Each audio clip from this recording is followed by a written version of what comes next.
I'm, I'm just waiting for it to join my request. Can you hear Oh, me? there we go. I can hear you. Hi, Hi. Shabira. Hi, Lubna. How are you? I'm very well, thanks. And you? I'm good, thank you. So it's lovely to have you on. I see it's 6 o'clock. I think we'll just wait for a few more people to join and then we'll get started. Awesome, that sounds good. Awesome, good. And I think, oopsie, I nearly removed you. Oh, Okay. damn it. Um, okay, so it's lovely to have you here. And I think just for the people on the call, if you have any questions, you're more than welcome to post it in the Q&A, and I will ask Shabra when we get a chance.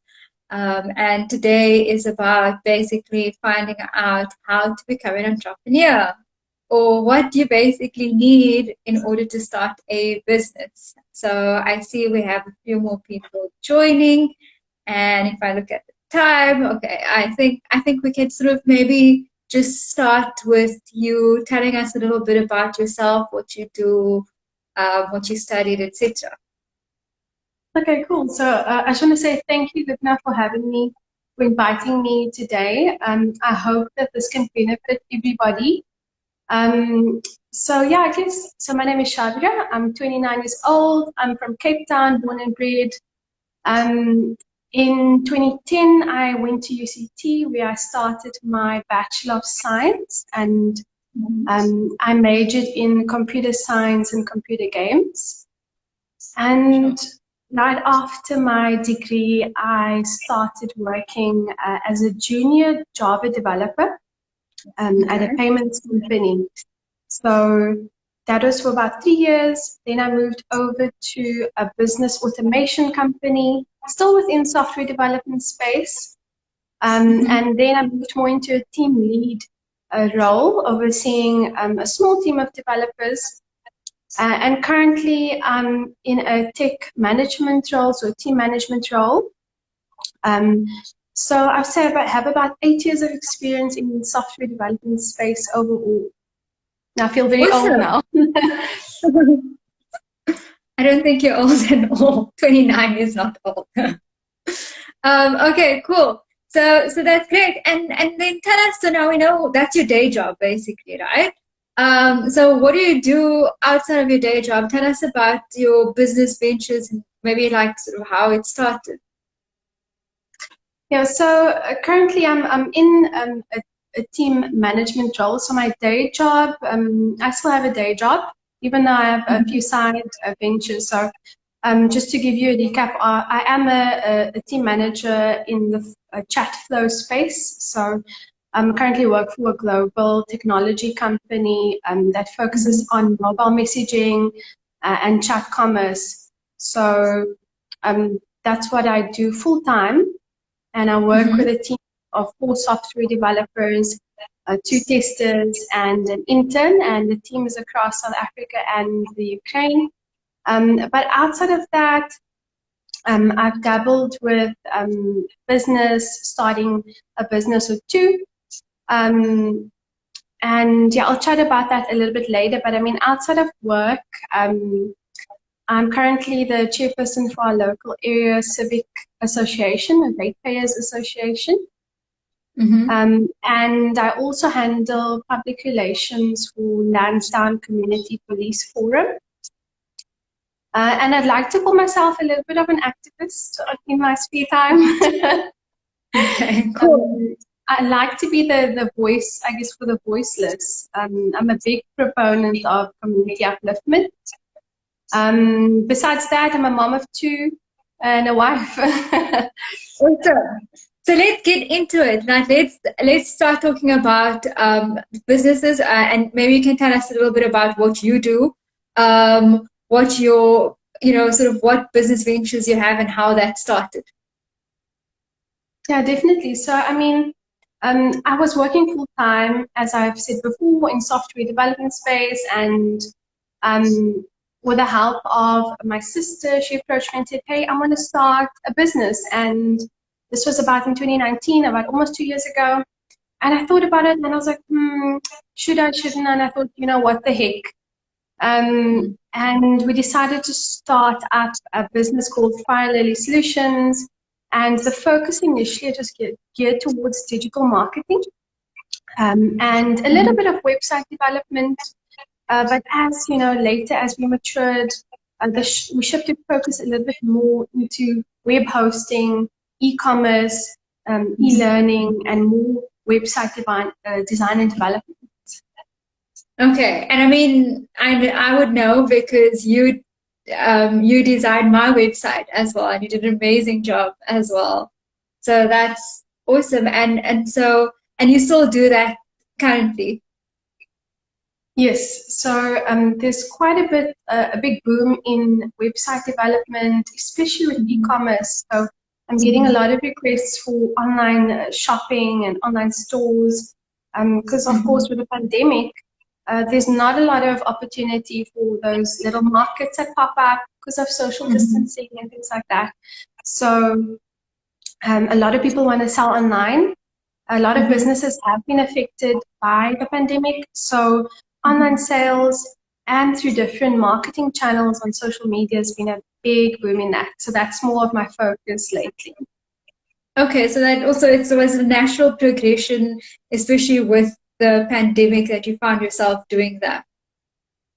And I suppose, like, if you're talking about entrepreneurship and business and looking for business opportunities, you sort of took your skill set, which is software development, and then we had the pandemic come and we have a lot of businesses that needed to move online, and sort of that's, you know, the value that you add as well. So that's also, I think also when we're talking about creating businesses, it's looking for opportunities out there, you know, where, you know, spotting a gap. They call it spotting a gap in the market, I think. And it sounds like that's what you did. But let's move to the basics, and maybe you can use your businesses. And I know that you're starting a second business, and maybe towards the end we can chat about that as well. But let's get into the meat of it. And I'm sure with starting your business at Fire Lily Solutions, it must have been it must have been very admin intensive. Like, where does one start? Like, how do you start when you're wanting to start a business? Like, what would you do? What did you do? So that's a very good question, Lubna, because that is the first thing. The first thing you need to think about is ask yourself, what are you passionate about? Like you said, you might not find that gap in the market immediately, but if you think about something that you're passionate about, the industry that you're really passionate about, what you really love, that's going to keep you going. That's going to keep you motivated at the end of the day when things are really tough, when you have to work really hard, when you're up late at night, that's going to keep things going. So you need to make sure you choose something that you're passionate about. So if you really hate animals, you should maybe not be selling animal clothes or animal accessories. Choose something that you're passionate about and you won't go wrong. Definitely. That's the first step, I would say. Okay, so choose something you're passionate about, or identify also what you're good at and what you enjoy. 100%. That's a good start. Okay, cool. So now I found out, I enjoy sort of playing with animals. What's the next step after knowing what your passion is or identifying what you're good at? So the next step I'd say is write down your goal or your plan. You don't need a fancy template initially, right? So initially, just write it down on a piece of paper, write it on a Google Sheet, use a paper towel, anything. I use Google Sheet. I love Google Sheets. So I'll write down, okay, I want to start business X, right? From there, decide what is your business going to offer? Is it products? Is it services? Is it a combination of both? That's your first thing. You need to clearly define what is your business offering.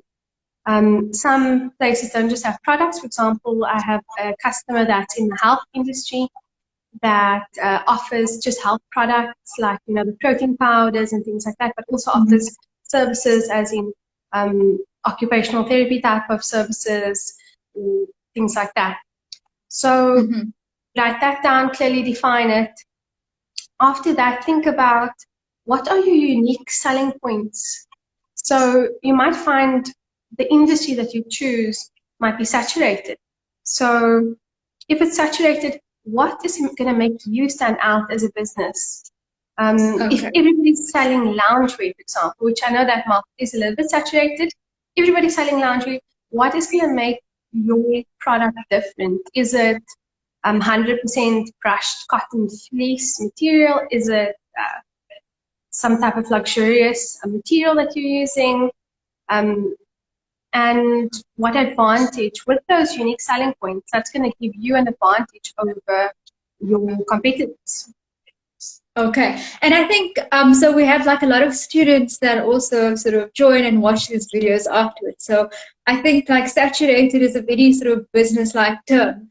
And so when you say the market is saturated, you mean there's lots of people doing that. So which means that it becomes more difficult for you to get like clients or customers as well. Okay, so so what you're saying that if so look at the market, look at what's already out there, and I think I don't think you use this word, but I think what you mean is like you need to find your niche or find out sort of what makes your product unique and different. Yes, product niche. Okay, awesome. So okay, fine. So we found our passion, and we know what we wrote down like a little plan, and we decide, are we, what are we offering? Or is it a product or a service? And how is my product different to everyone else's? Why would somebody want to come and buy my product or my service? Okay, cool. What next? So, I mean, you need to think a little bit about your business goals and your objectives. So, depends on, let's say, you decided that, okay, before you even think about your goals, capital is going to be important. So, is it, do you need funds to start your business? Do you need an investor? Do you need a business loan? Are you going to invest in your own business with your own capital? You need to make that decision. Once you make that decision, you need to clearly define your objectives and your goals. So let's say you have high startup costs. Your goal objective might be to break even within a few years. That might be your goal. If you have a low cost to start up, for example, with Parallel Solutions, it wasn't a high cost to start up, right? Our goal was maybe to maximize our profits in our first year, make a lot of money. So obviously, if you think I'm starting a business, I want to make a lot of money, but that might not be your only objective. You might want to build a memorable brand, build an audience, grow that audience within your first year. It might not be really money focused initially, but you want to build and engage, and from that, it's going to become lucrative in the long run. And as we spoke before, Lubna, after you've defined your objectives and your goals, we spoke a little bit about saturation of market being flooded with maybe a lot of the same types of products or services. So important, very important, which people often skip over, is competitor analysis. So it sounds like complicated, but it's not. Basically, yes.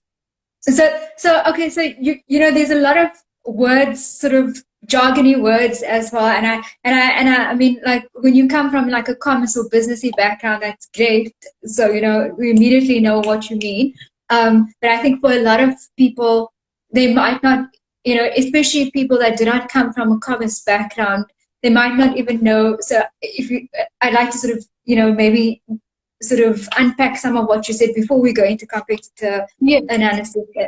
So what you said is you mentioned something about break even, and you mentioned the fact that you need to set like objectives. So can you give us like practically what would that sound like? Like so for example, with your software development website business, what would have been like a practical goal or objective that you would have set?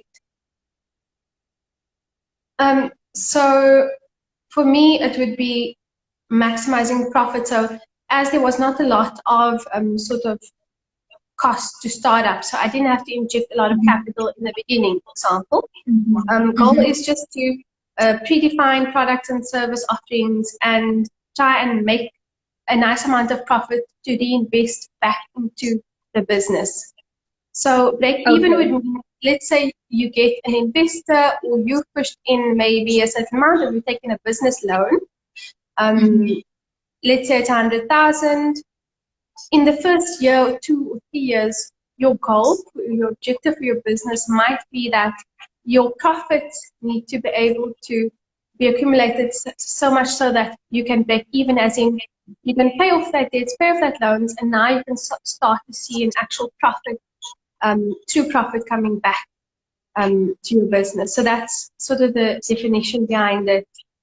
Cool. With the competition side of things, competitors. So basically go and find people that are going to be selling or are selling the exact same thing as you would intend to. So for example, go to Facebook, Instagram, Google, go and search for the product or service that you want to offer. And list down all the people, all the businesses that are currently doing the exact same thing as what you want to do. List it down on a sheet, and next to each of the products, the different types of products that they're selling, list down maybe what they're offering it for and what their unique selling points are per product or per service. And then you can kind of, once you're done looking, listing the competitors' prices and unique selling points or niche, you can then decide where you want to position yourself in the market. So it doesn't necessarily mean that you want to be the cheapest offering, cheapest product in the list. It could mean that you could actually target a more high-end price and position yourself as a luxury product or luxury service, because at the end of the day, if your marketing strategy, which comes next, would sort of align with that price point, and you're selling a lifestyle, you're selling maybe opulence, you're selling luxury, if that customer aligns with your brand, they're going to pay that price at the end of the day. I see. So I was also thinking, so that's great. So you talk about luxury and stuff like that. So I was even thinking, for example, clothing. And you're talking about selling point, and like you said, like it doesn't need to be based on price. So for example, if you look at clothing, you can look at, you can, like for example, if you look at Mr. Price, they offer like high-end fashion, affordable prices. And then you sort of go to other companies and you see that it's more high quality. But so it's all those are the different types of selling points, for example, that you can think of, like in a clothing type of an example. 100%. So it's where do you see your business?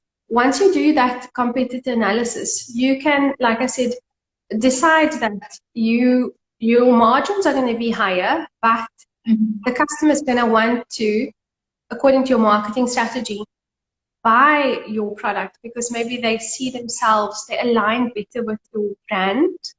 It's maybe a higher quality item. Your selling points might be better. So make sure that you're not offering the same unique selling points as somebody else. What makes yours a little bit better? Motivate for why somebody's going to pay a little bit more for your product or your service.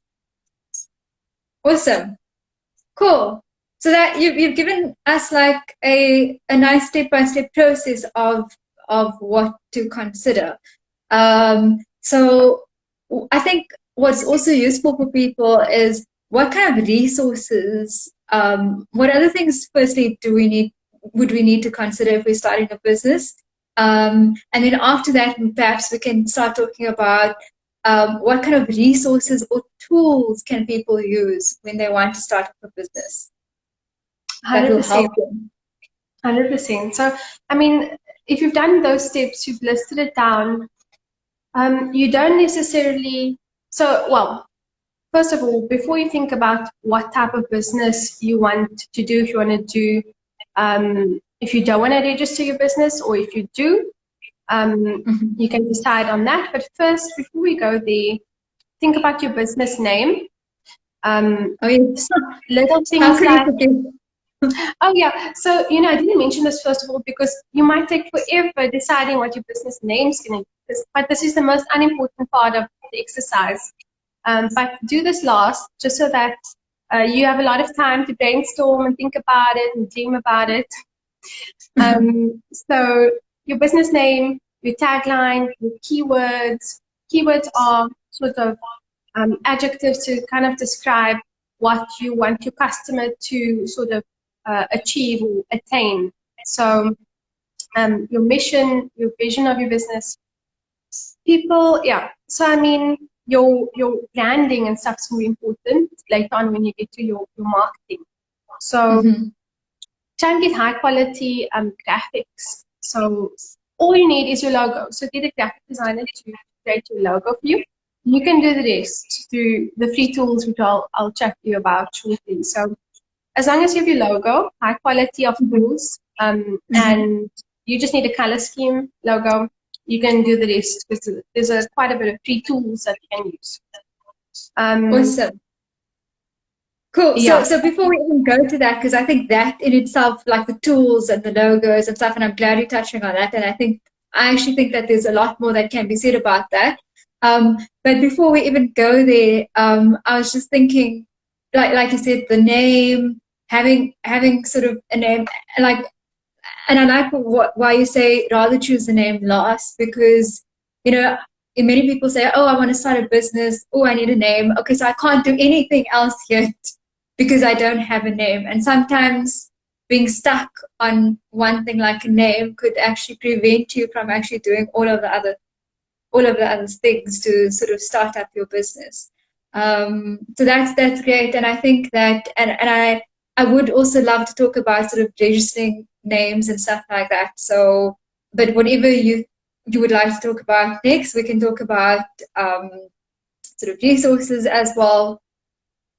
100%. So, I mean, I guess you think next about marketing. So, I don't know if you guys know, but there's 3.7 billion social media users worldwide. So, social media is probably going to be your first port of call because it is free, and there is that users that are there. 3.7 billion is a lot. So, imagine how much people you can reach through different social media platforms.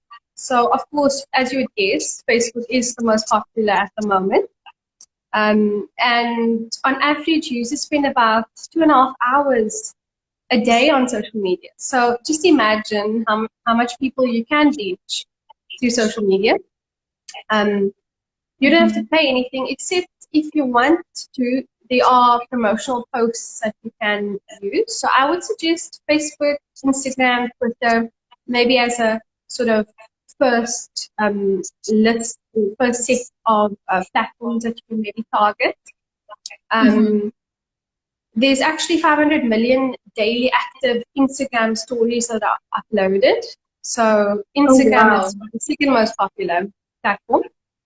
And then with social media, there's an influencer market. So there's different ranges of influencers, which I actually had no idea about. So you get within influencers. So these are people that are on social media. They call them content creators as well. You get mega influencer, macro, micro, nano. So there's different levels according to how much followers they actually have. Cool. So do you know some of the numbers just out of interest? No. Yeah, so I mean, a mega influencer would have 1 million and more followers. Compared to an influencer who would have 10,000 or less followers. Okay, wow. So it's big followings. Definitely, and I'm sure with each category of influencer, if, for example, if you do sort of paid ads through these content creators, according to their level, you would pay appropriately for that particular promotional post or ad that they're posting on your behalf, because they've got different levels of followers. So pricing would probably go accordingly. Okay, so that makes sense. So the higher the followers, probably the more expensive it is to advertise on their social media platform. But if they do post like you have access to, like, if they've got 1 million followers, you have an access to 1 million people sort of being able to see your business. So that's great. 100%. That's very useful. And then I guess within marketing, there's different, besides social media, there's also email marketing. So apparently there's going to be about 4.3 billion email users in about 2 years' time. So email is also another way to go. There's some free tools that you can use via email. So I use MailChimp and I also use HubSpot. So those two are quite cool. They have free plans. So there's certain limits on how much emails you can collect, but the limits are quite high. So I would definitely start out, once your business is small, you only need the free plan. So you start out with the free plan. As your business grows, you can always upgrade to more premium versions of these tools. So it allows you to collect people's data like emails, contact numbers, so that you can sort of send them your ads or promotional emails as you wish. Okay, so tell me something. Why would people? So what does HubSpot and MailChimp do? Like, why would people use those services? What sort of, how does it help a business? So if you have, so most of the time I integrate websites that I create with those platforms. So the other marketing channel could be a website. So if you have a website, you can link, you know, those little pop-ups that appear when you go to websites. It says, would you like to subscribe? Or sometimes people offer free goodies if you add your email address into the little box. So you can collect people's information that might be interested in purchasing your products. So the next time you send out an ad, those people that have entered the email address or contact information, you can send out your product offering to them, or if you have a sale on or promotion or a deal, you can send it out to those list of people. And it opens up many, well, a lot of doors to future sales, possibly. Okay, so the benefits of having like a HubSpot, and so basically I think MailChimp is the one that manages the email, and HubSpot is where it sort of collects people's data and information, where you can sort of put your email in if you're interested or you want to subscribe. Yeah, so they both have similar functionalities. Okay. HubSpot also has some cool features that we usually use on our websites, like that little chat bot that you have on your website, Lubna. So that's pretty cool. There's some cool features to it, but besides email, I also mentioned website. So if you have your own website, it does look more professional. You can optimize it for search engines. So when somebody enters a search query, for example, if they're searching for loungewear and that's what your business is about, if you optimize yours for search engine optimization, yours might appear at the top of the list, or if you have a Google ad, yours might appear at the top of the list. And you can basically, that's another way of marketing, another way of getting customers to your site. And from the point that they have entered your site, that's where you have a lot of control, because now you have control over what ads you're placing on your site. I see. You can also make sure your site has an online store. So if you have an online store, you can make sure people can purchase your product, book your services online, and do a secure online checkout as well. So it's kind of end to end. Awesome. So I see we have 30 minutes left, and I feel like we haven't covered even half of. There's so many things to sort of consider when you start starting your own business.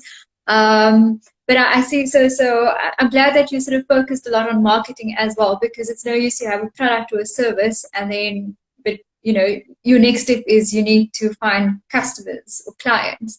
So that's great, and I like that you also provided some tools or resources such as HubSpot and MailChimp. So what other tools can one use when you're starting your business, and what would we use them for? So like I mentioned before, if you've got a graphic designer to create a logo for you, that's all you need. There's a free tool called Canva. So Canva, canva.com.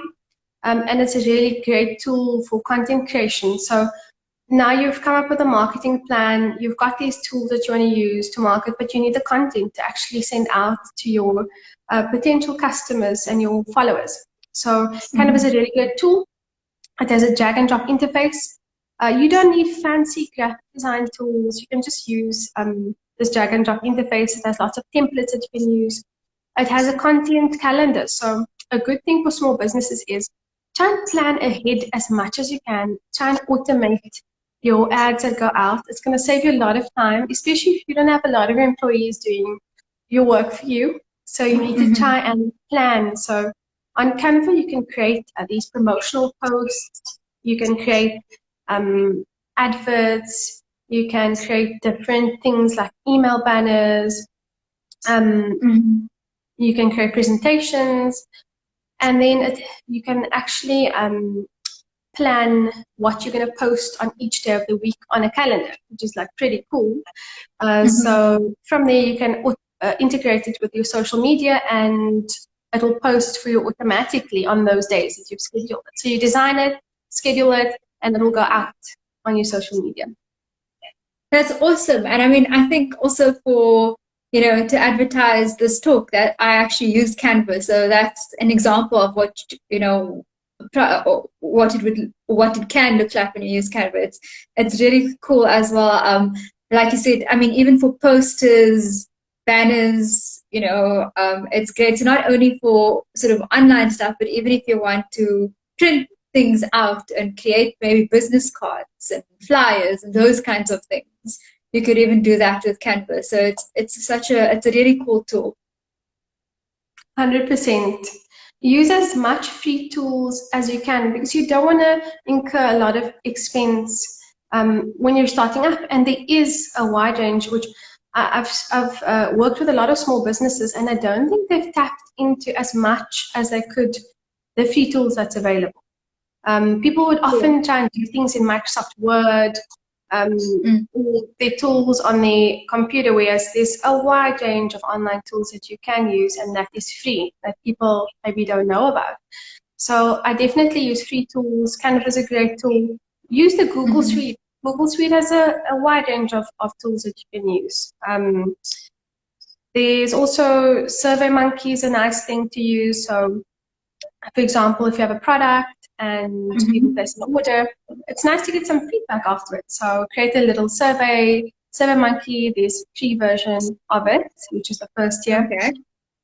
Create a survey, get some feedback, get some reviews after you've sold your product or offered your service, and use that as more marketing content if somebody has had a great review of your product. Awesome. So what SurveyMonkey does is you can create sort of questionnaires or surveys like rate my service or rate my products, and it will send it to them sort of automatically. Is that what SurveyMonkey does? 100%. Yeah, you can build up like a form or a list of questions, or you can make it open-ended or short answers. Send the link to your customer, and that it works really well, because a big thing customers look out for is reviews. So if I go to Lubna.com, I go to reviews, and I see, oh, wow, Lubna's got lots of great reviews, and I'm definitely going to go and book a service or go book a CB review with them. Awesome. Great. So you said like there's many other free tools, and you mentioned now like Google Suite. So what sort of tools there would one use for a business? So can you give us examples? Yeah, so Google Suite is just the range of Google services. So like if it's Gmail or Google Drive or Google Sheets, Google Forms, you'll see it if you're in your mail on the top right-hand side, this little icon, you'll see if you click on it, it'll pop open all of the Google tools. So you don't need to purchase anything. You don't need to buy anything initially until your business grows, and then maybe you want your own custom, you want your own website, you want your own custom mailbox, your own domain. Start small, then grow from there. Another cool Google tool is Google Trends. So on Google Trends, compares different search terms. So, you know, if you go to google.com and you type in, let me type in maybe loungewear or tracksuits or sweatsuits, you can compare each of those search terminologies against each other. And according to the location of where the user is, you can compare what term is more popular. So, for example, in South Africa, you're not going to find a lot of people searching for sweatsuits because that's more like in the US. So when you find out the more popular terminology people are searching for on Google, and there's higher rates of searches for your particular location that you're targeting, you can actually use those keywords or those phrases in your marketing or embedded in your posts so that people might find it a little bit better when they search. Okay, so just to help people understand, so you have this tool called Google Trends, and what would you'd use it for to see what are the popular search terms people are looking at on the internet, and it will come up.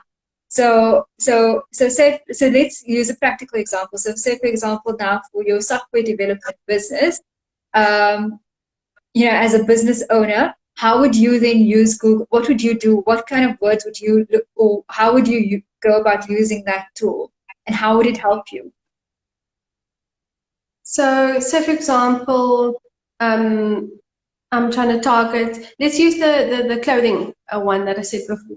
So you're trying to sell a certain product, let's say it's pants, and you go to Google Trends and you're trying to target people at a specific location. So maybe you first type in a keyword, so you'll maybe type in pants, or a specific type of pants, like maybe track pants, and you're trying to compare, then you select a location. So I'll say, okay, Western Cape or South Africa or Cape Town.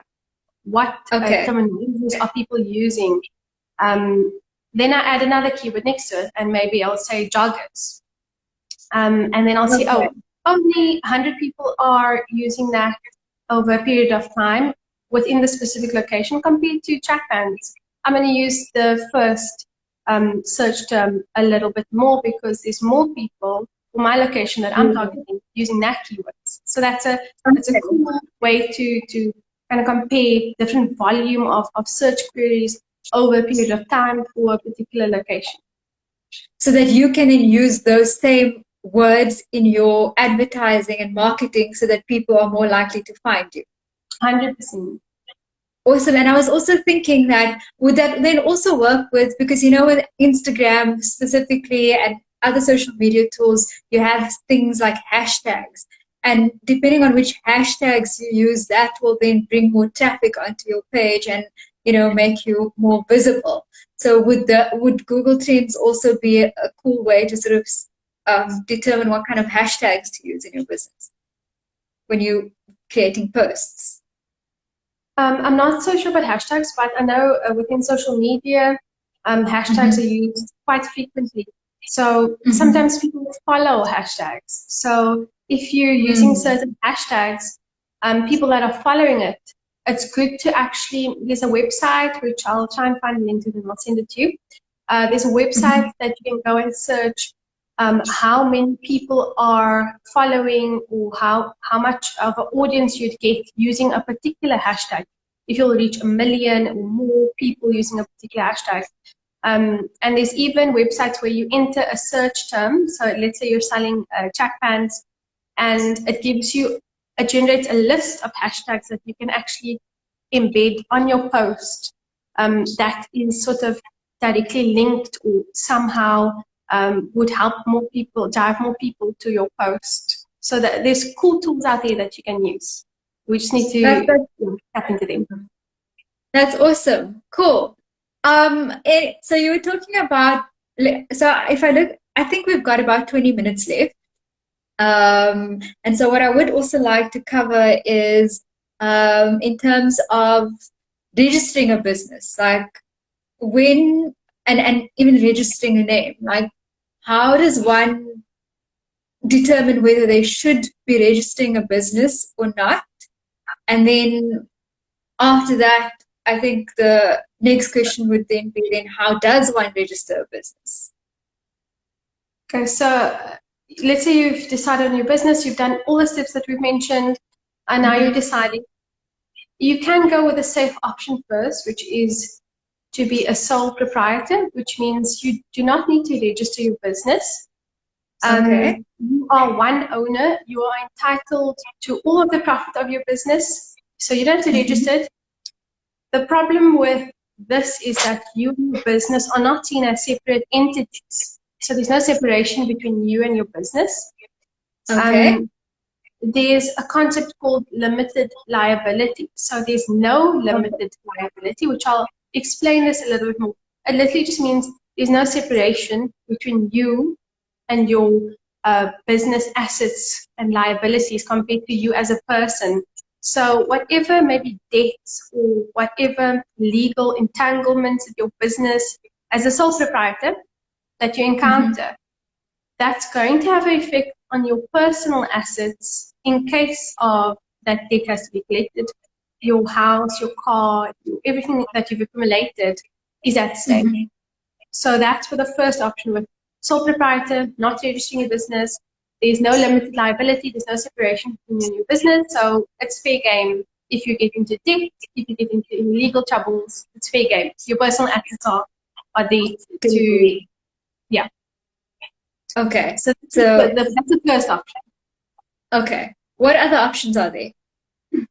So you could also, which is a lot of people maybe don't want to register your own business, but that's the second option. You can register your business. And you can do so through the Companies and Intellectual Property Commission. So you can do it yourself. It only costs, let's say, to reserve your company name, it costs about 50 Rand. And to so only 50 Rand to reserve a name. That's low. That's a low cost to actually, start up. Yeah, 50 Rand is just to reserve your name. That means that nobody else can use your business name. That would be legally wrong. And it reserves that name for you. Only you can trade using that name. It's 100% reserved. And then it would cost maybe about 170 odd Rand to actually register your private business entity. And you can do it all yourself on the website. It's cipc.co.za, the Companies and Intellectual Property Commission. So basically, it's really low cost to actually reserve your company name and to register your business. And once you do that, you receive copies of it's called a Memorandum of Incorporation, which means it's almost like your business certificate that you registered, you're active. You'll get a business registration number. You can then apply for things like BEE certificates, and if that is applicable to you or not. And obviously, as I said before, in comparison with a sole proprietor with not registering, there's different perks and different advantages, different disadvantages about the two. Cool. So what would then be like the advantages of then registering the business? So firstly, I have to note that it's actually not that expensive to register. If you look at the one-off cost, and then after that, you mentioned this concept of limited liability, and how it would change if you registered your company. So could you tell us a little bit more about that?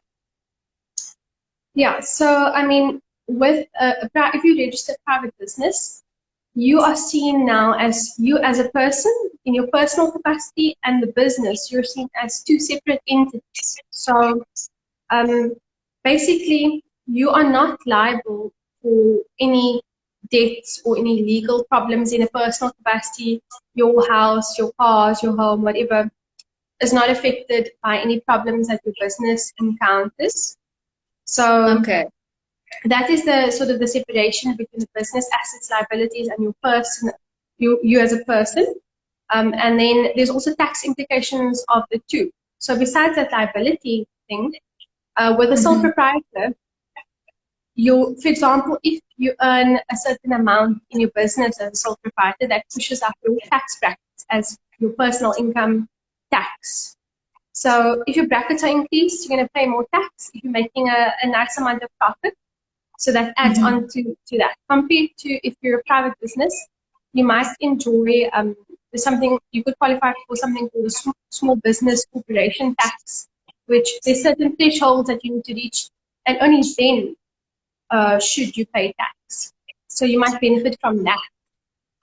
Okay, so actually that's very interesting. So correct me if I'm wrong. If you decide to go as a sole proprietor, what the government then does is that it actually sees you. So whatever you're earning in your day job, that is the income bracket that you're in. And then if you make extra income on, your own business, it pushes up your tax bracket, which means that you are then liable to pay. You get basically taxed at your personal in your personal capacity. Whereas if you go via the business route and if you register under as a small business, you might actually end up paying less tax. And you said there's even a threshold that in certain cases you won't even have to pay any tax if you are earning below a certain point. 100%, yeah. So I don't have the thresholds with me right now, but if you go to the website, I'm sure you'll find the different thresholds and the different tables that has the amounts on there. But there are benefits to it, like I said before, that you could qualify for small business corporation tax, relief or reduction, and basically you need to file annual returns every year, and you pay your tax separately as you would pay your income tax. So obviously the difference is in the liability, in the tax brackets, and then it does open you up to different advantages and disadvantages. So if you register, it opens you up to more lucrative sort of contracts. So you might be able to apply for government contracts or tenders. So with tenders, you are required to be a registered business. You need a tax number, you need a business registration number. So as a sole proprietor, you might not be able to get a contract like that completely if you are a registered business. Besides that, it does come off as more of a professional look. It pulls in a different type of customer. Maybe you'll get a bit of a bigger customer compared to the small fish. So, I mean, besides that, you can register for a business bank account. So all of those items listed are sort of the benefits to it. But if you're not sure about it initially, if you want to start off small, I'd say start off as a sole proprietor, see how it goes. If you start to see your profits are increasing and your business is really taking off, I'd say at that point, go for it, register. You have nothing to lose, and you have actually more to gain by it. So I'd say go for it. Okay, awesome. So Shavira, we've actually got 10 minutes left. So there's not a lot of time left, and I want to maybe perhaps we can. I'm quite interested to know about your new business venture as well. But perhaps we can sort of start wrapping up, and you can tell us: is there anything else that people could consider or people need to think of when starting a business? So just obviously think about it logically. I'd say you need to spend something to make something. So I'd say take a little bit of a risk. I know problems that people encounter now is that the unemployment rate is very high. So a lot of people are going to have to go into entrepreneurship, starting a business, to be able to make ends meet. The pandemic has caused a lot of problems with people losing jobs. So I'd say now is the best time, now is the best opportunity for you to take that risk. And I think people just need a bit more confidence going into it.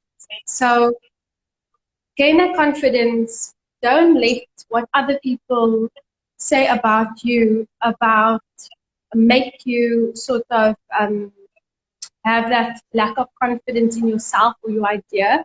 I'd say just go for it. Don't let community expectations put that heavy weight on your shoulder to make you think that you can't do it. I'd say you can do it. You need to be a bit more fearless about things. So people's fear tend to get in the way of sort of them taking that risk, taking that leap, taking a chance. I'd say don't have any fears, and I'd say just go for it. Just do it. You have nothing to lose. That's true. And if it doesn't work out, then you know what, you sort of still gain experience with, you know, maybe starting something up, learning some marketing tools, all of that. Maybe even making connections. And, you know, maybe if this does not work out, there are many other opportunities you could take, or you could start again with something else. So you know, you don't lose anything. You just gain more experience. 100%. And as you mentioned before, I think that's something that I've learned. So through starting a website development and digital marketing type of business, I've learned a lot of skills. So specifically with e-commerce, I've built a few online stores, and with that knowledge now, I'm realizing there's quite a big gap. There's quite a big market now for online sales. So with that knowledge that I've gained through my first sort of venture, I'm now putting that into the second one, which is the business that I'll be launching very soon, and it's called Tech Lobby. So tech with technology, and it's sort of play on words with lobby being, you know, in gaming, in a virtual place. Gamers usually hang out before they start their game or they enter a room. That's sort of the lobby. And lobby also in the political sense could mean to influence or to persuade. So Tech Lobby is the name of the business. You can follow it at Tech Lobby SA. So we've got our Facebook and Instagram accounts, and website is techlobby.co.za. We'll be selling a range of technologies and really trendy computer parts, gadgets, home automation tools. So it's going to be really fun. What's that? So like, you know, if you're coming home from work, you'll have a little robot mopping your floor for you. So you won't need to. Wow! Like that. Can I get the robot that cooks? Oh, I really hope so. Maybe we can import some. Yeah. I also saw. I haven't. Are there any questions for the people on the chat? So you're welcome to sort of ask questions in the last few minutes. I did see a comment, you know, further up where, you know, somebody also, you know, we were talking about what is it to start a business and what do you need. And I think his name is Munir Kader, and he said that, you know, when you're starting a business, it's basically looking for a problem. You're asking yourself, what problem are you trying to solve? Which is true. I know that is also, you know, one of those questions to ask.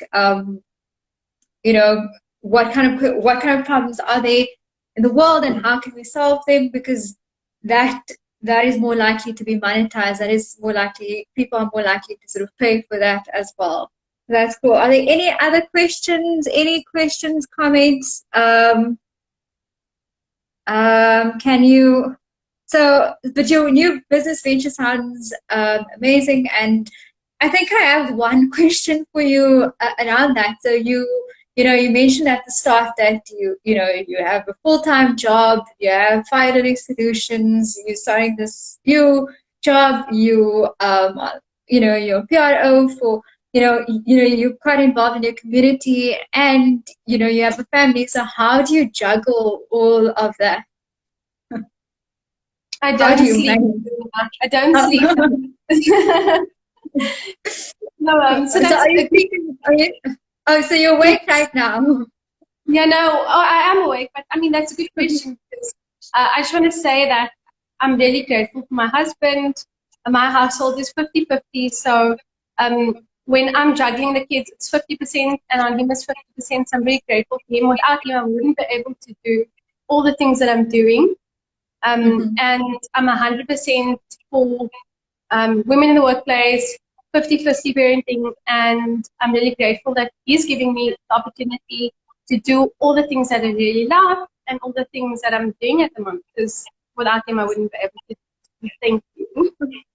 Oh, that's cool. So that's great, and it's so great to hear. And I also think that, I mean, when you give each other those kinds of opportunities, you both sort of benefit. You are, you know, creating, or you have a new business and you're generating extra income. The household as a whole benefits from that. So it sort of makes sense to also kind of push each other to do better and to do well and to excel, because everyone benefits from that. But it's great to hear that you have the help and the support as well, and it makes a huge difference. 100%. Great. So we have like 4 minutes left, and Instagram can be rude sometimes and cut us. So are there any sort of parting words, anything else you'd like to say before we end the call? Well, I just want to say that it's very important to find your passion outside of your day job, because sometimes that's not going to fulfill you. You need to find what in life is going to fulfill you. Is it your work outside of your day job? Is it helping other people? Is it in business? And once you find your passion, what you really love, then I think you'll find that fulfillment, find that enjoyment, and I think you'll go very far once you find that passion. So I'm trying to say to everybody, don't be scared to follow your passion, follow your dreams, and good luck. And I hope you follow all my advice. No, but I'm sure, I think you gave a lot of advice. It's a lot to take in as well, but I think it's so valuable for everyone, just starting. I mean, you gave like a process-driven, step-by-step guide of what are the things to sort of think about. And I think I'd also like to tell people, in addition to what you say, is that, like you said, like it's the whole confidence thing and not wanting to start. And you know what? You don't need to have all of the answers. If you don't know, you might have a business plan that you basically, like the steps you mentioned actually sounds like a business plan. And it's okay if you don't have all of the answers. Like you kind of learn as you go along and you figure it out. And, maybe like for example, if you're selling a product, you might be like, okay, I'm going to sell it at 50 Rand. And then you see that, okay, 50 Rand is too cheap. And then, the next time you sell it a little higher. So you kind of, it's also a lot of trial and error when it comes to these things. But like you said, to just have confidence, to not be afraid to try, to take risks as well. And I think that that's all valuable advice. I see that there is another comment from Deha. She says that she's very proud to see that we're using this platform to help people, especially during this time. So thank you so much. Thank you. And I think this person, it's Daniel. It says Daniel, and I think it says Liesel. It says so inspiring, Shabira. Whoops. So thank you so much. Thanks everyone for joining. I know that there'll be so many people that are going to be watching this afterwards as well, and I think you've provided a lot of valuable advice on what's needed in order to start a business. And I agree, it is very inspiring. You do so many things, and you juggle so many things, and you also manage to sort of excel in everything you do. So keep on doing what you do. Thank you so much, Lubna. Thank you for having me. It was lovely chatting to you, and thank you everyone as well for joining us. It's been a great conversation. Thank you. Thank you so much. Bye, everyone.